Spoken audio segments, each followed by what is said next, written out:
आऊज़ु बिल्लाहि मिनश शैतानिर रजीम बिस्मिल्लाहिर रहमानिर रहीम। अस्सलामु अलैकुम डियर व्यूवर्स, मैं उम्मीद करता हूँ आप लोग हमेशा की तरह खैर वाफियत से होंगे। व्यूवर्स, आज की इस इम्पोर्टेंट वीडियो में मैं आपको summary of the long love that in my thought I harbour का context, main theme, helping paragraph for explanation और मेन आइडिया और central idea to the point, simple short और टू द पॉइंट समझाने की कोशिश करूंगा। तो काइंडली आप लोगों ने इस वीडियो को लाजमी आखिर तक देखना है, और अगर आप मेरे चैनल पर न्यू हैं तो काइंडली मेरे चैनल को लाजमी सब्सक्राइब कर लीजिएगा और साथ बेल आइकन के बटन पे जाके ऑल पे लाजमी प्रेस कीजिएगा। और व्यूवर्स, अगर वीडियो अच्छी लगे तो वीडियो को लाइक कीजिएगा और दोस्तों के साथ शेयर भी कीजिएगा। तो सबसे पहले मैं आपको इस पोइम की समरी उर्दू में समझाने की कोशिश करूंगा। इस नज़म में शायर अपनी महबूबा से मोहब्बत में बर्दाश्त की गई तकलीफ़ को बयान करता है। वो कहता है कि उसने किस तरह अपनी महबूबा की मोहब्बत में दिल की गहराइयों में उसे जगह दी, यानी अपनी महबूबा की मोहब्बत को दिल में जगह दी और इसकी खातिर दुख, तकालीफ और मुश्किलात को बर्दाश्त किया। और इसके साथ ही वो बताता है कि अब जो सी वो मोहब्बत है वो मेरे चेहरे पर आया हो चुकी है और उसने मेरे चेहरे पर फतह के झंडे गाड़ लिए हैं। अब वो कहता है साथ ही कि उसकी महबूबा जिसने मुझे मोहब्बत करना सिखाया, अब वो कह रही है कि अपनी मोहब्बत को कंट्रोल में रखो, यानी अपनी मोहब्बत के जज्बात को कंट्रोल में रखो। अब मैं आपको बताता चलूँ इसका मतलब क्या है। मतलब ये कि वो जो सी महबूबा थी शायर की, उसी ने उस शायर को मोहब्बत में तकालीफ बर्दाश्त करनी सिखाई और मोहब्बत करना सिखाया। लेकिन बाद में उसकी महबूबा अब कह रही है कि तुम अपने जज्बात को कंट्रोल में रखो, यानी अपनी हवस को कंट्रोल में रखो। अब मोहब्बत करना छोड़ दो और अपने आप को काबू में रखो।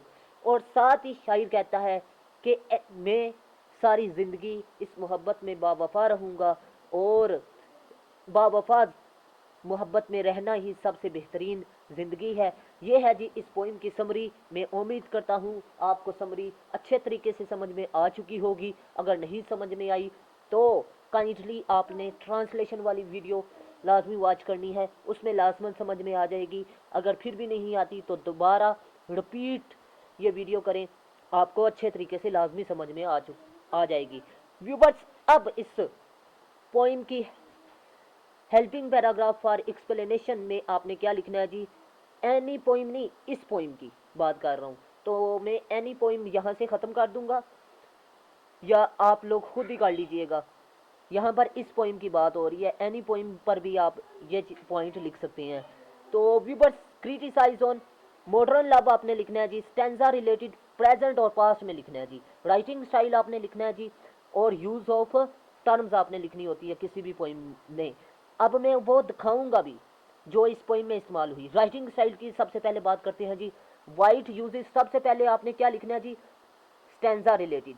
फिर उसके बाद क्या लिखना है, white uses difficult language in his poems, अपनी नज़मों में मुश्किल ज़बान का इस्तेमाल करता है। The poem has been divided into 3 stanza and of 14 lines, 3 stanza इस्तेमाल करता है और 14 लाइनों पर मुश्तमिल है जी। इसके साथ ही आपने ये आखिर पर लिखना है पॉइंट, लेकिन ये दरमियान में आपने लिखना है जी।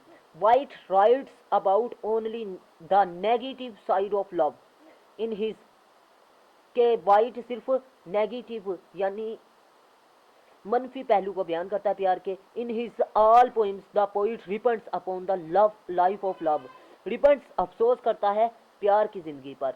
सो we can say that he has studied the evils of modern love very closely, इसीलिए हम कह सकते हैं कि उसने मॉडर्न लव को बहुत गौर से मॉडर्न लव का बहुत गौर से मुतालिया किया।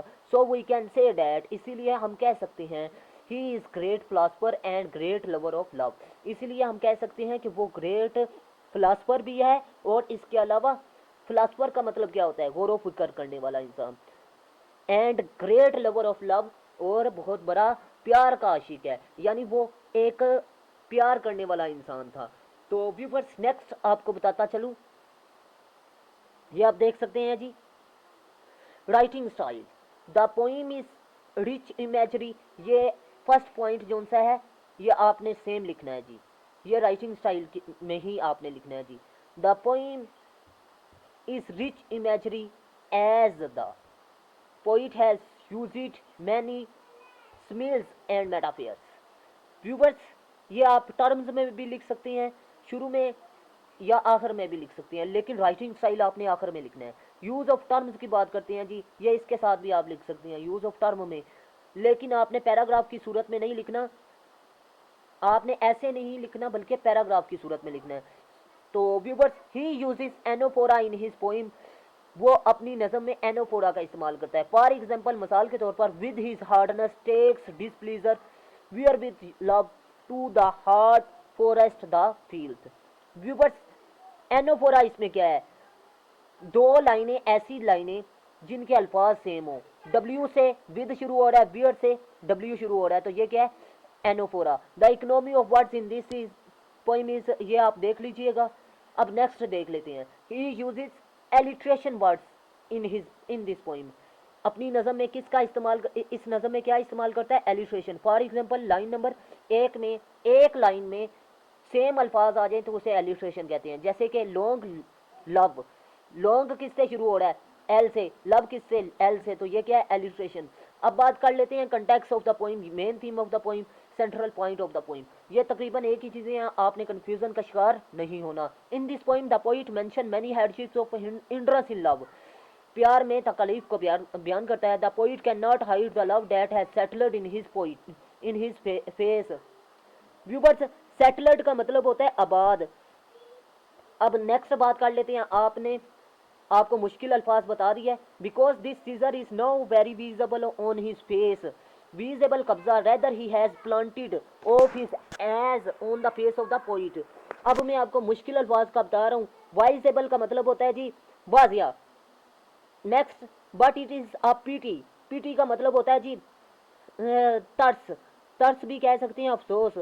That his mistress who taught him to, जिसने सिखाया, हिम टू लव, प्यार, इज नाउ सरप्राइजिंग, दबा रही है, द पोइट इज इमोशन, शायर के जज्बात को, and forcing the poet to control his emotion, और कह रही है कि अपने जज्बात को कंट्रोल में रखो।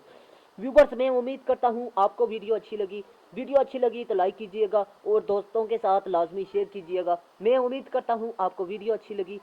तो व्यूवर्स, मिलते हैं इस तरह की नेक्स्ट अच्छी वीडियो में। तब तक के लिए अपना खास ख्याल रखिएगा और मुझे दुआओं में याद रखिएगा, और हर जुम्मे वाले दिन लाजमी दुरूद इब्राहिम का विर्द कीजिएगा।